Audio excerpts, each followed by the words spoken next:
우리는 뭐 성경을 얼마나 읽고 그리고 기도를 어떻게 하고 또 언제 기도하면서 어떤 모임에 참여하고 어떤 과정을 또 밟고 뭐 이런 신앙생활에 대해서 이야기들을 많이 합니다. 물론 중요합니다. 굉장히 중요합니다. 그러나 정말 더 중요한 것이 있다면 하나님의 의와 공평하심에 대해서 알아야 하는 겁니다. 왜 하나님의 의와 공평하심에 우리가 알아야 되는가? 여러분들 저와 1대1 하신 분은 아실 겁니다. 하나님의 의가 제일 처음 나와요. 제일 처음 저하고 공부하는 게 하나님의 의, 하나님의 속성입니다. 그렇지 않습니까? 저하고 1대1 공부하시다 보면 하나님의 속성이 가장 먼저 나옵니다. 왜냐하면 그게 기본이거든요. 그게 첫 출발이에요. 하나님의 의와 공평하심에 대해서 우리가 늘 생각하지 못하고 의심이 가면 하나님이 내 삶에서 해주신 게 별로 없고 내 삶은 너무 불공평하고 나는 억울하다. 물론 하나님의 이름을 언급하지는 않더라도 우리가 신앙인인데 우리가 믿음을 가진 자들인데 내 삶에 대해서 늘 공평하지 못하고 억울하다는 생각을 가지고 있으면 우리는 하나님의 의와 공평하심에 대해서 의심하고 있는 거예요. 그렇다고 우리가 최선을 다해서 살자라는 이 말을 무색하게 하려는 것이 아닙니다. 하나님의 의와 공평하심은 우리 신앙을 가지는 데 가장 첫 단추예요. 우리가 삶에서 무너지는 이유는 성경을 덜 읽어서 무너지는 게 아니에요. 예배 덜 참석해서 무너지는 게 아니에요. 예배 열심히 참석하다가도 무너져요. 하나님의 의와 공평하심이 흔들리기 때문이에요. 왜냐하면 그거는 내면이거든요. 내면. 1대1 공부하시다 보면 가장 중심, 내 자아가 있어야 될 자리에 예수 그리스도가 떡하니 계시고 그리고 그 바로 첫 단계가 하나님의 속성이에요. 기억하시죠, 다들? 이 하나님의 속성은 우리 내면에 대한 것입니다. 그러니까 하나님의 의와 공평하심에 대해서 우리가 의심이 들고 힘들어한다면 내면이 무너지고 있는 거예요. 외적인 활동이 무너지는 게 아니에요. 내면이 지금 무너지고 있는 거예요. 길을 잃어버리는 거예요. 중심에서부터 힘들어지고 있는 거예요. 그래서 하나님의 의와 공평하심을 아는 것이 너무 중요한 거예요. 믿음의 우리 조상들 그리고 우리의 믿음의 선배들은 무엇보다도 이 내면이 잘 관리된 분들입니다. 여러분, 우리 교회가 왜 우리가 지금 이렇게 신앙생활 합니까? 유대인들은 613개의 계명이 있어요. 이걸 하면 되고 이거 하면 안 되고 우리가 지금 그거 배우러 신앙생활을 하는 거 아닙니다. 우리가 신앙생활 할 때 이거를 해야 되고 이거는 하면 안 됩니다. 이거 가르쳐 주려고 우리 신앙생활 하는 거 아니에요. 우리 내면에서 말 안 해도 알아야 되는 거예요. 우리 내면을 위해서 우리가 신앙생활을 하는 겁니다. 그래서 우리의 행동에서 뭘 해야 될지 하지 말아야 될지를 가르쳐 주지 않아도 알게 하시는 것, 바로 그것 때문에 신앙생활을 하는 겁니다. 제가 어렸을 때 제 기억으로는 아마 초등학교 한 1, 2학년 됐을까요? 아파트에 살았는데 그 아파트 지하에 가게가 있었어요. 매점이 있었습니다. 그 매점에 있던 그 아주머니의 그 아들이 저하고 친한 동생이었었어요. 하루는 제가 뭘 사 먹으러 밑에 내려갔는데 거기에 아무도 없는 거예요. 아무도 없으니까 갑자기 제 마음에 아무도 없다, 뭐 하나 가져가도 될까? 이런 마음이 생기는 거예요. 아무도 없으니까 그냥 하나 이렇게 싹 집어와도 모르잖아. 그런데 그 생각을 하는 순간부터 가슴이 뛰기 시작하는 거예요.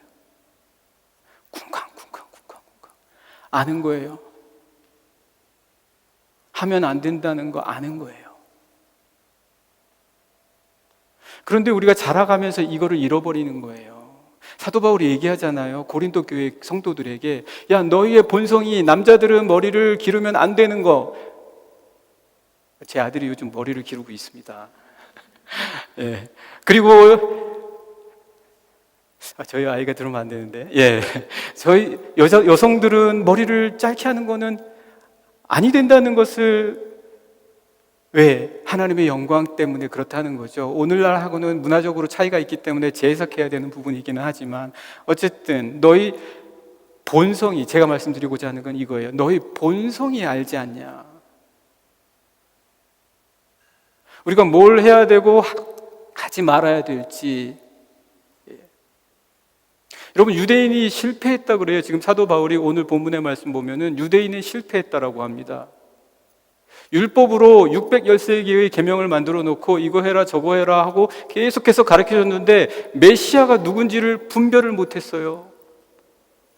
그렇게 철저하게 율법을 지켜왔는데, 그렇게 분별 잘 하도록 율법을 철저하게,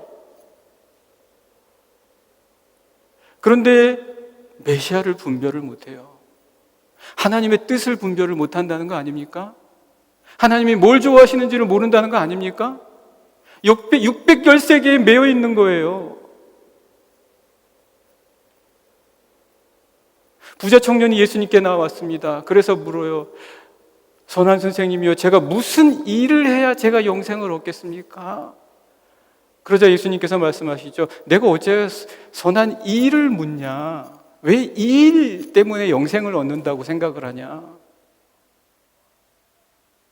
여러분, 우리가 예배 드리는 거는 어떤 일을 해야 좋은 거고 어떤 일을 하지 않으면 나쁜 거다, 이거를 항목별로 다 나눠서 가르쳐 주려고 우리가 신앙생활하는 거 절대 아닙니다. 그것을 율법으로 만들어서 우리가 지켜야 된다는 것이 아니에요. 이미 유대인이 실패했습니다. 그렇게 해서 내면이에요. 내면. 여러분, 손에 칼이 있다고 전부 다 사람을 죽입니까? 아무리 손에 칼이 쥐어지고 억울한 상황이 생겨도요, 내면이 하나님의 말씀에 사로잡혀 있는 사람은 그 칼 휘두르지 않아요. 해야 될 것과 하지 말아야 될 것 압니다.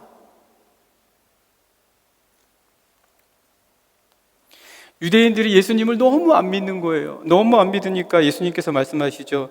야, 너희들 나를 믿지 아니할지라도 내가 하는 이 일은 좀 보고 믿어라. 내가 하는 이 일은 좀 보고 믿어라. 그래도 못 믿었어요, 유대인들이. 내면이 준비되지 않으니까 이 일을 아무리 보여줘도 믿지를 못하는 거예요.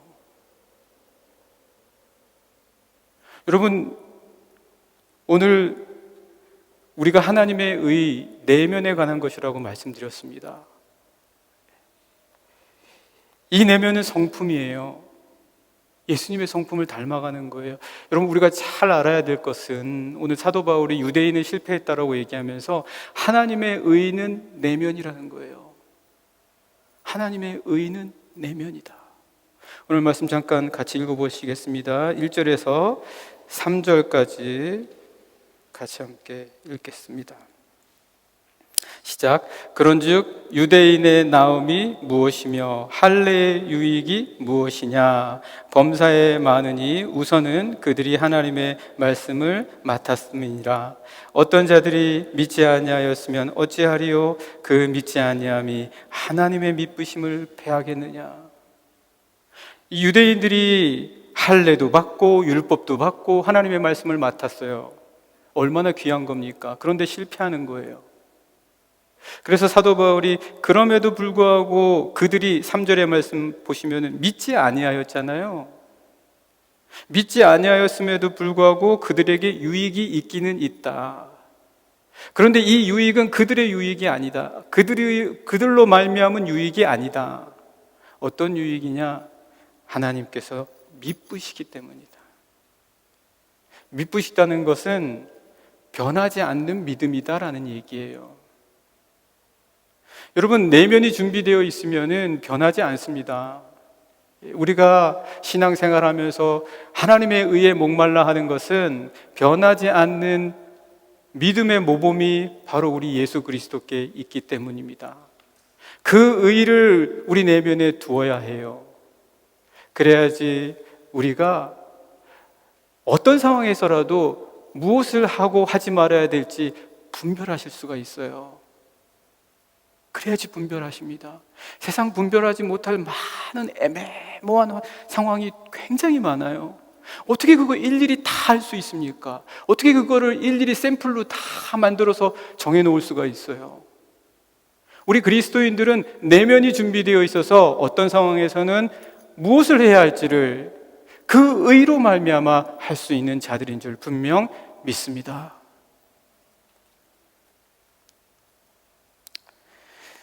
여러분, 베드로 아시잖아요. 베드로요. 베드로는 실패했어요.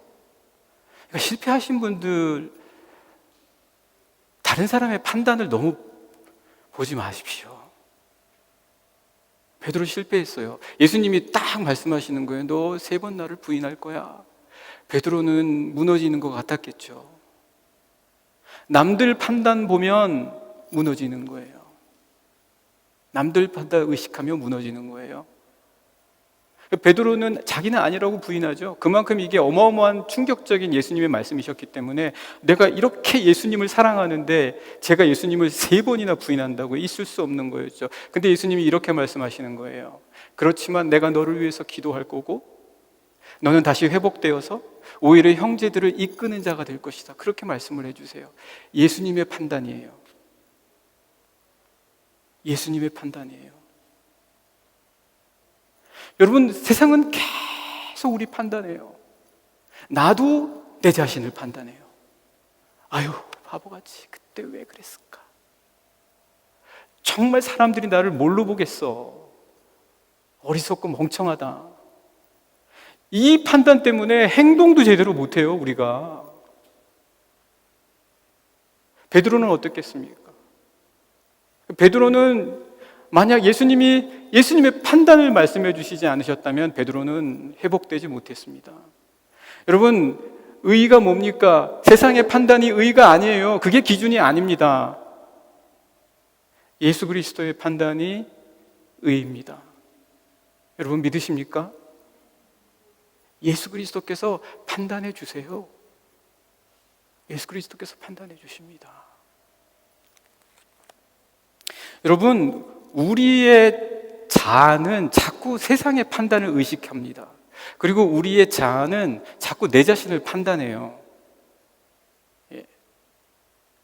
여러분, 모세는요, 자기가 궁정에서 또 교육도 받았고, 하지만 자기는 애굽 사람이 아니라 이스라엘 사람이니까 하루는 나가서 봤는데 자기 동족이 애굽 사람으로부터 구타를 당하고 핍박을 당하고 있는 걸 봤어요. 자기는 판단한 거예요.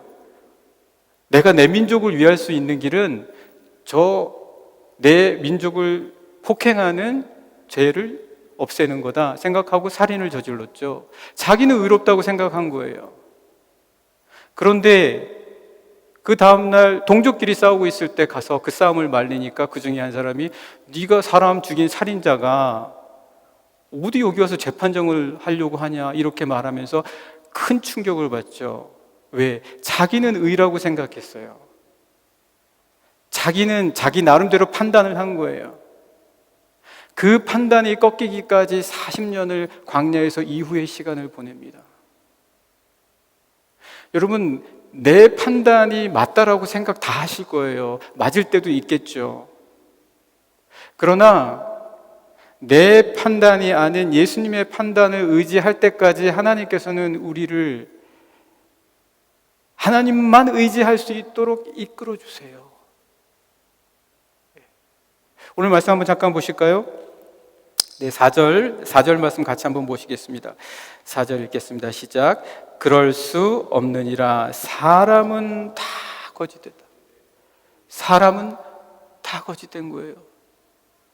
여러분, 우리가 왜 신앙생활하냐? 왜 우리가 기도하냐? 우리가 왜 찬양하고 왜 우리가 내면을 자꾸 연단을 시키려고 하냐? 우리가 주님의 말씀을 더 깊이 묵상하면 묵상할수록 어느 순간인가는 예수님의 판단이 나에게 더 분명해진다는 거예요.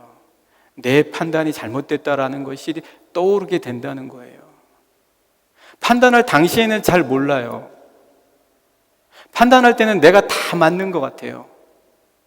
그런데 지나고 나 보면 내 판단보다 더 온전하게 나를 이끌어 주시고 준비해 주시려고 하셨던 예수 그리스도의 판단이 나타난다는 거예요. 왜? 그 다음 말씀 보실까요? 사람은 다 거짓되되 오직 하나님은 참되시다. 하나님은 참되시다는 거예요. 그래서 여러분의 판단을 의지하지 마시고 우리 주님의 판단을 의지하셔야 합니다. 주님의 판단을 의지하셔야 돼요. 드러난단 말이에요. 반드시 드러나게 돼 있어요. 여러분 살아 계실 때 드러나요. 지금 당장 나타나는 것이 아니라 하나님의 뜻이 드러나야 되는 거예요. 그 다음 말씀 계속 읽어보실까요? 기록된 바 주께서 주의 말씀에 의롭다함을 얻으시고 판단받으실 때에 이기려 하십니다. 여러분, 바울도요 자기가 자기를 판단하지 않는다 그랬어요.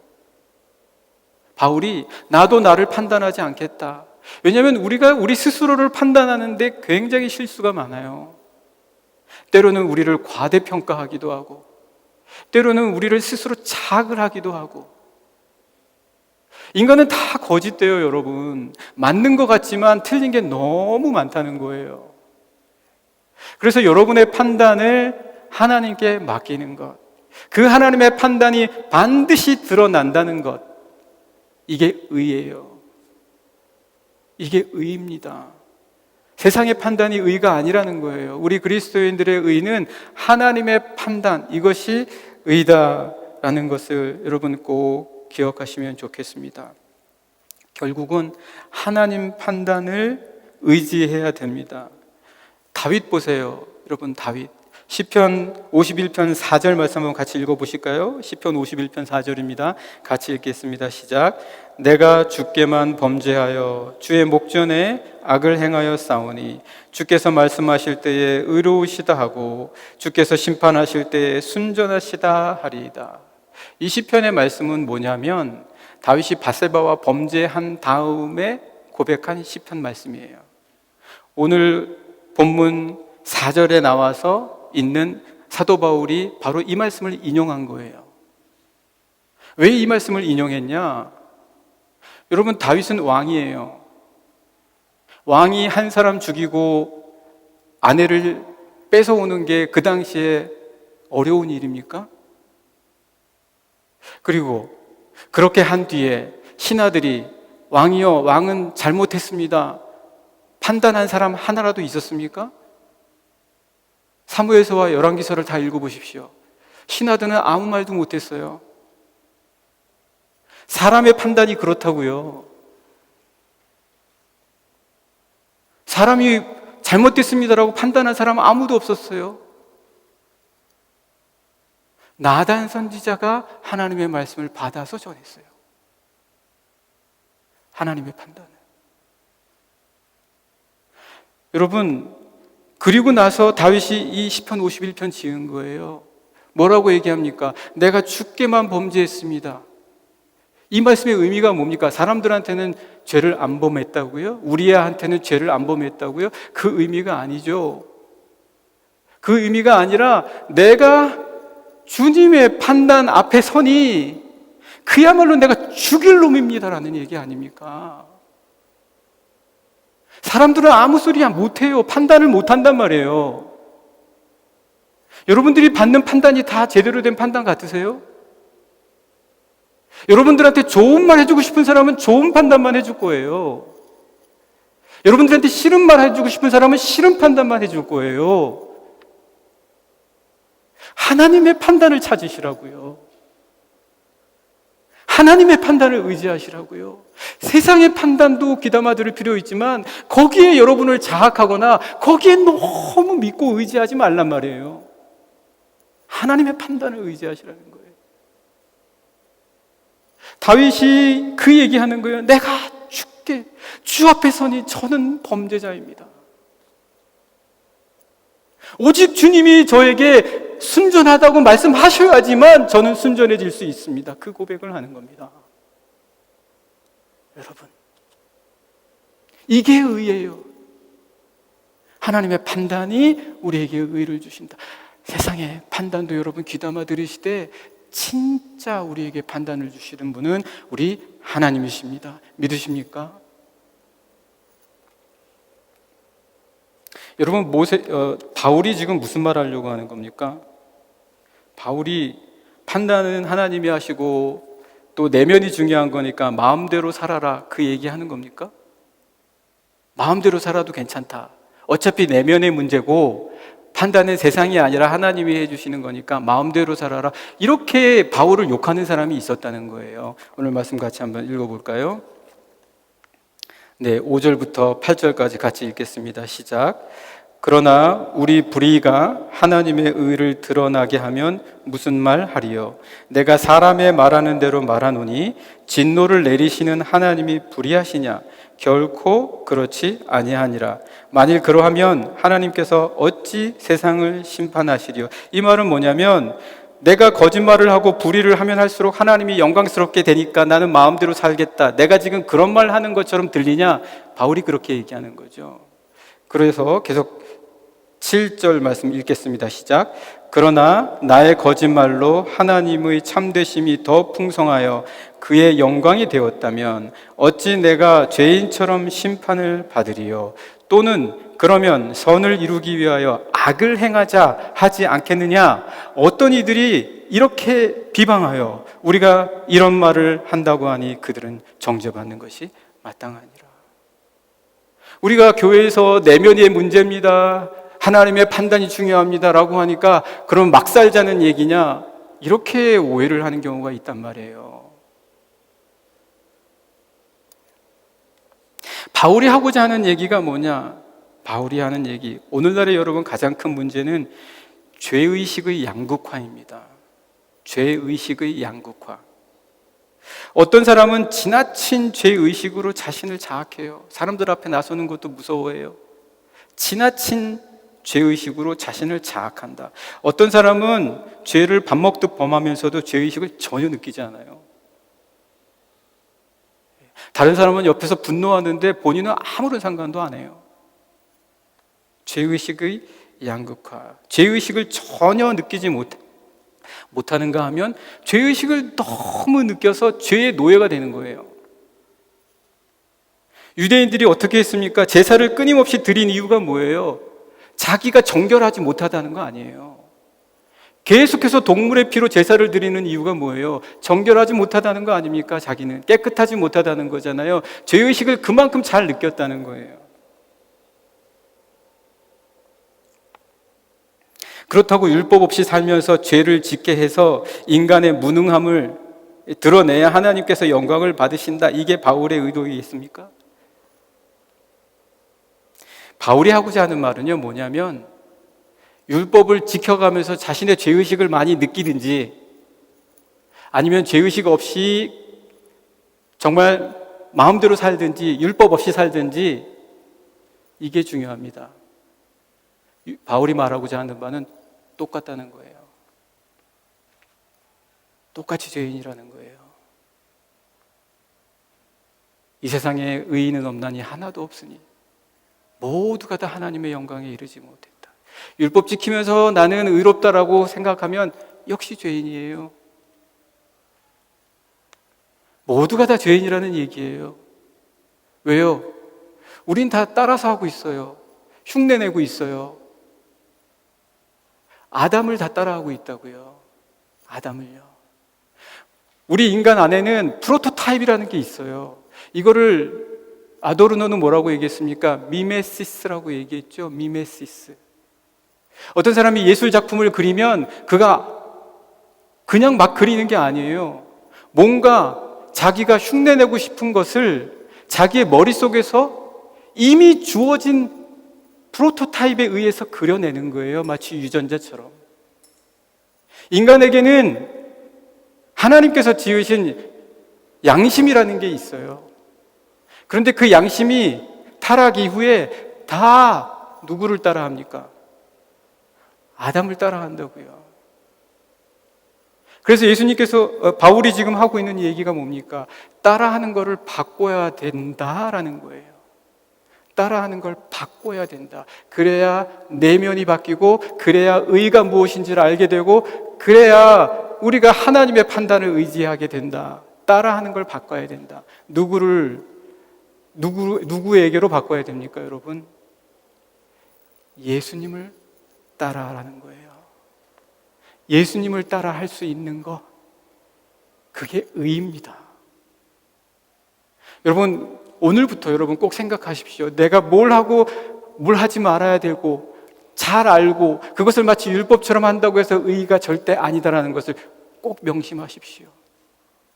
누가 말하지 않아도 이미 내 내면에서 다 느끼고 아는 것. 왜? 예수님을 따라하기 때문에, 나는 예수님을 따라하겠다라고 결심했기 때문에, 하나님의 판단을 의지하는 것, 이게 나의 의다. 내가 이것을 의지하겠다. 그래야 무너지지 않는 거예요. 그래야 흔들리지 않습니다. 내면이 든든한 거예요. 어떤 것으로도 판단 안 받아요. 사도 바울처럼. 오늘 우리에게 주신 이 말씀, 하나님의 의로우심을 믿고 예수 그리스도를 따라가는 그런 우리 그 의를 얻으시는 우리 사랑하는 영락의 모든 성도님들 되시기를 간절히 축복합니다.